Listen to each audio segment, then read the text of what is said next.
What's up guys, C93 here, and today we are diving into the WoW expansions, Shadowlands, to talk a little bit about Outlaw Rogues. Now, I've been playing a rogue my whole life. It's the only class I play. I got about 5 or 6 of them now, all with the same name. This expansion has changed Outlaw Rogues quite a bit. So we're gonna go over those changes, talents, rotations, and stat priorities. We're gonna leave soul binds and covenants for another video. Those tend to be a little bit more complex, and I wanna save that for a separate section. First off, we're gonna go over the rogue changes in Shadowlands. Now, Outlaw has received a decent amount of changes, some good, some bad. Some of it is just personal preference. First change we're going to talk about is Crimson Vial now heals for 20% as opposed to 30%, and it heals over 4 seconds as opposed to 6. The energy cost is also reduced by 10. It was 30, now it's 20. Not a major change. Still heals a good amount of health, especially if you're running Iron Stomach, which I recommend if you're running solo stuff. If you are in the raid, however, Cheat Death is better. Next, we're going to talk about Cheap Shot, which generates 1 combo point as opposed to 2. That's clear nerf. 2 combo points was great. I think it's going to hurt PvP more than it will hurt PVE. Still an unfortunate change. Shiv has now had its damage increased by 150%. So now it does 50% of attack power. It's more of an assassination ability, but nevertheless, it is a rogue change, so we're going to mention it. And we got poisons back. Every rogue can use poison. So you have instant, mind-numbing, wound, and crippling poison. Happy to have them back. It's been a long time. We haven't had those in a while either. They used to be just an assassination thing, but now assassination, subtlety, and outlaw can use poisons. Another thing we got back is Slice and Dice. Now, Slice and Dice is a finishing move that uses combo points to give you a 50% boost to your attack speed. At 5 points, it lasts 36 seconds, and at 6 points, it lasts 42 seconds if you're talented into that. This is an ability you want to keep up all the time. 50% attack speed is a giant boost, and it'd be a waste to not be using it. Also, we got Evasion instead of Riposte, one of the two. I like Evasion more. Increases your dodge chance by 100% for 10 seconds. It's instant cast on a 2-minute cooldown. Yes, you don't parry and attack back. However, I'm old school. I like Evasion. I like Evasion tanking when the tank goes down and being able to handle yourself that way. I think it's just a great move. Happy to have it back.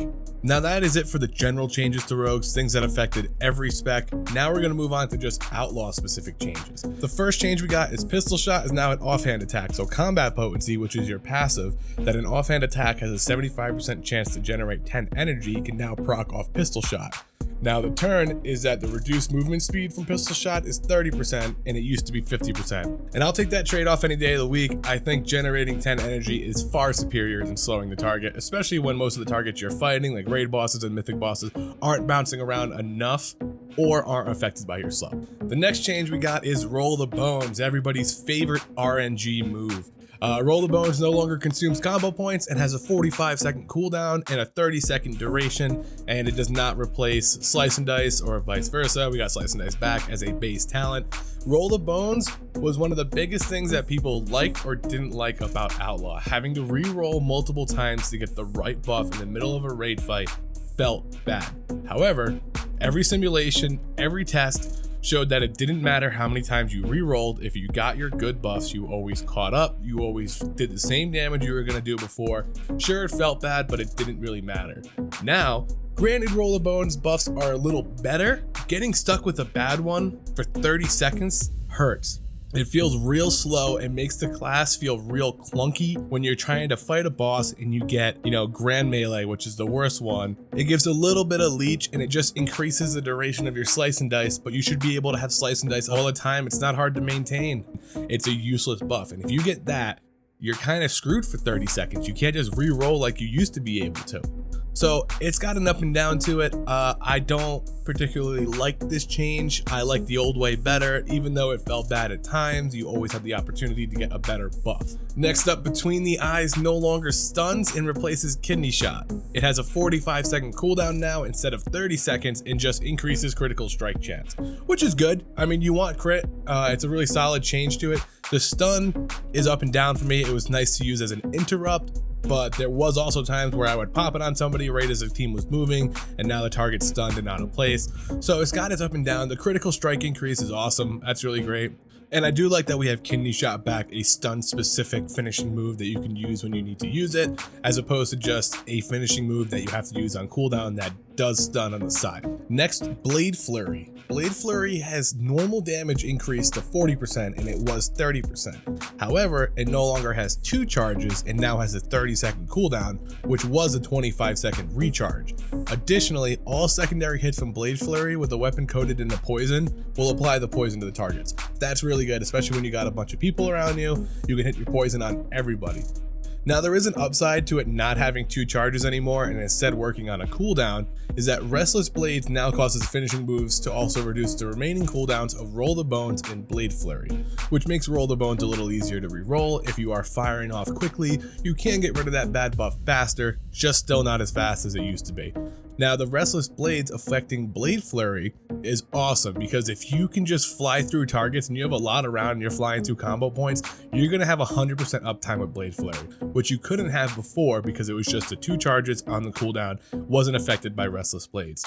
Now, the downside to that is that if you try to use that towards the end of a group fight, you might not get the necessary combo points off quick enough for that to be useful to Blade Flurry. You know, you might use it when there's 2 targets left and then they die. You didn't get a chance to get all the combo points off, and now you don't have Blade Flurry for the next pull.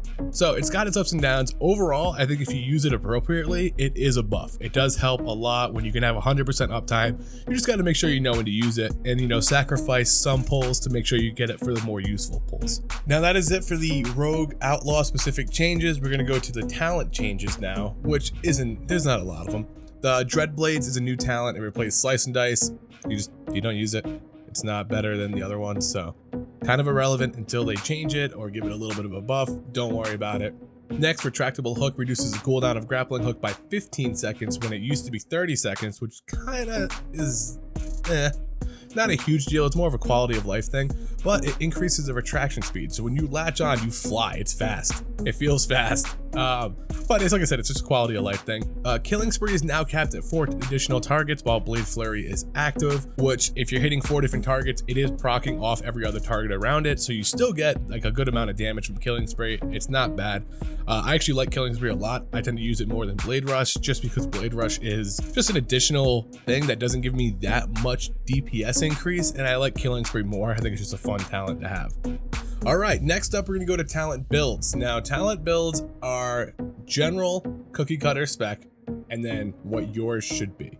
The general cookie cutter spec is good, but you should always be simming yourself and trying out different talent builds and seeing what sims the best, because depending on your gear, your soulbind, your covenant, your all that stuff like that, it can affect your talent builds. So first we'll go over the general cookie cutter spec, and then I'll go over my spec a little bit and show you what's different and why it's different. Now, the general cookie cutter spec is level 15 quick draw, level 25 acrobatic strikes, level 30 deeper stratagem, level 35 cheat death, level 40 prey on the weak, level 45 alacrity, and level 50 blade rush. Now this is a great talent tree to follow. It's great for when you hit level 60 and you just want to have that generic build that everybody uses that is typically the best of the best. All of these sim higher than the other ones, but when you get gear and you start getting the legendary effects and soul binds, this talent build tends to change a little bit.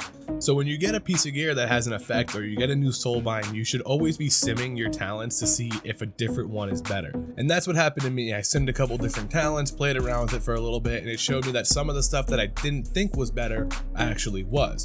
So my talent build goes level 15 Weapon Master, level 25 Acrobatic Strikes, level 30 Deeper Stratagem, level 35 Cheat Death, level 40 Prey on the Weak, and level 45 Alacrity, and level 50 I use Killing Spree. Now, Killing Spree is not simmed the best, but it is only a minor DPS change and I enjoy the talent more, so that's why I use it. I tend to run a lot of dungeons as opposed to raids, so I do like that AoE effect with Blade Flurry.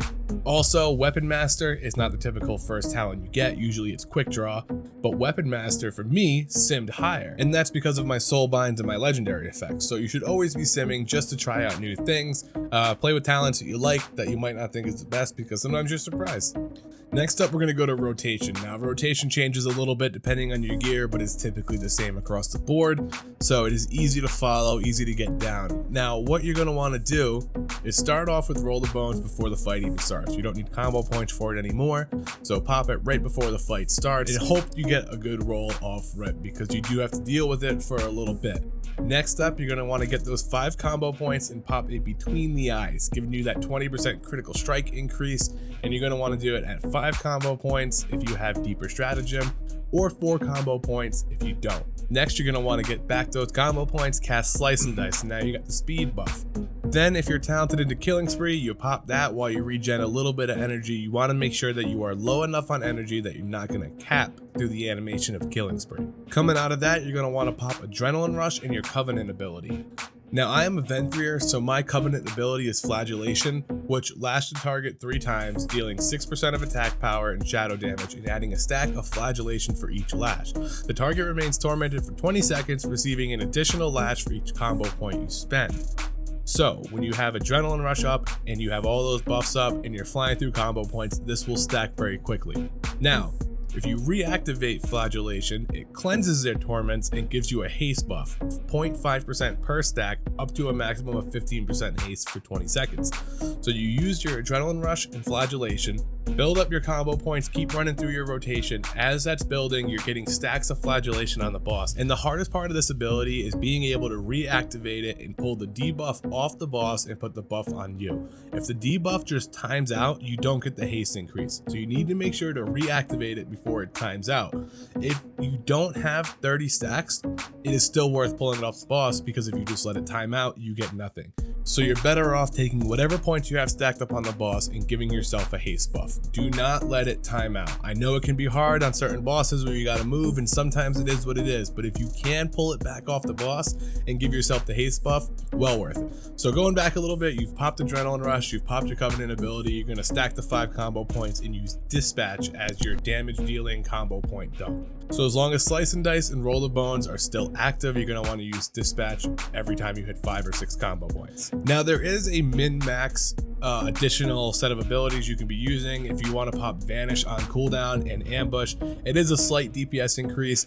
Feels like a lot of work for not that much of a damage increase, honestly, to me. So I don't do that. But if you're in a long boss fight and it's kind of a tank and spank and you've got your rotation down, throw it in there. It's not going to hurt you at all. Now, throughout this whole rotation, you're obviously going to be using Sinister Strike to build combo points, and Sinister Strike will occasionally proc Opportunity. Now, Opportunity is a pistol shot proc that will allow your next pistol shot to cost half the energy and do double the damage.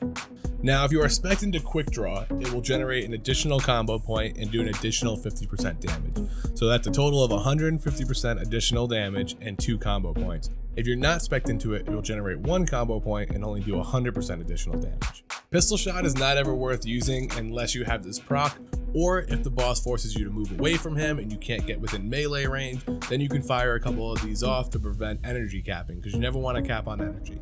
Now, the most important thing about this Opportunity proc is to not waste combo points with it. If you're spec'd into Quick Draw and you're going to generate 2 combo points, you want to be 2 combo points behind your max. So if your max is 6, you want to do it at 4. If your max is 5, you want to do it at 3. Because if you're wasting combo points, you're wasting resources, and that'll lower your DPS. Might not be significantly, but if you're trying to get the most out of your rogue, you want to make sure to not waste as much as you can. You also don't want to waste combo points with Sinister Strike. Because it has the chance to hit a second time and generate an additional combo point, you typically want to use your finishers at 5 if you have 6, or 4 if you have 5. That way you don't run the risk of getting that second hit and wasting the combo point that you could be using towards your next finisher. Now, the last part of the rotation is prioritizing Roll the Bones buffs. You want to make sure that if you get a bad buff from Roll the Bones, that you are re-rolling as soon as it is off cooldown to try to get a better buff or try to get the double buff.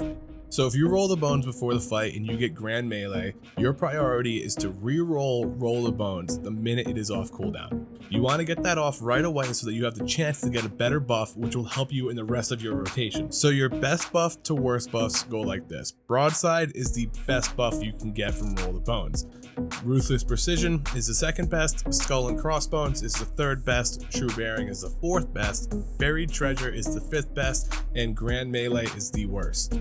Now the general rule for Roll the Bones is you want to reroll as soon as possible if your current buff is Grand Melee, Buried Treasure, or True Bearing. Those are the bottom 3. You want to try to shoot for at least one of the top 3 buffs. Now if you get a 2 buff roll, you typically want to sit with it because it's more uncommon than getting the single one, obviously. But if the 2 roll buff is Grand Melee and Buried Treasure, which are the bottom 2, it is not worth keeping. You want to reroll those right away. If you roll a 2 buff again and you get one of the top ones and one of the bottom ones, you can stick with it. You pretty much just want to get one of the top 3s in your roll and then you're good to go. The only time you would re-roll a top 3 single buff is if you have Sleight of Hand. Sleight of Hand is a potency conduit that can give you as much as 13% increased chance to roll a 2 buff. So that would be the only time you would want to re-roll if you have one of the good single ones, because your chance of getting a 2 buff is higher now.